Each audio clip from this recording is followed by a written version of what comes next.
Wall Street Journal did a story, and the headline is "Property Fraud Allegations Snowball as Commercial Real Estate Values Fall." Uh, the story is that U.S. prosecutors are intensifying efforts to combat commercial mortgage fraud, which has become more prevalent as property values decline due to higher interest rates and increased defaults.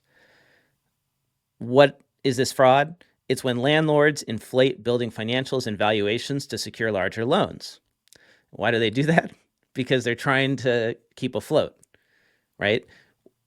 The rising interest rates that we've had over the last few years have meant that when they refi, which they have to do every 6 or 7 years, the payments become unmanageable for them. It's basically like the home mortgage crisis with adjustable rate mortgages, except this is commercial real estate. And this is why they can't, because there's like a percentage of value that if it falls below, the banks can basically come get their money. And they're going to take the building. They take the building. And this is why, let's say they have the rent set at X, they're not filling it. They won't lower the possible price for the rent because that changes all the valuations. And then the bank's going to come. The valuation is often done based on the rental price. So you lower the rents to fill the space, your valuation goes down, you can't meet your debt covenants, bank asks for their money back, they foreclose because you can't do it.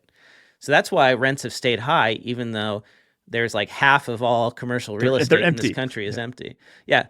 And the CPA Practice Advisor posted an article that says that by early 2026, nearly a quarter of office space in the U.S. is expected to be vacant. That's from Moody's, a Moody's report. So that's a big increase because in the first quarter of 2024, it's a 20% vacancy rate. So we're going to go from 20% to 24% of office space, almost a quarter being completely vacant. So in what some did I say cities, before? it's I said really half. bad. In some cities, it's like half, right?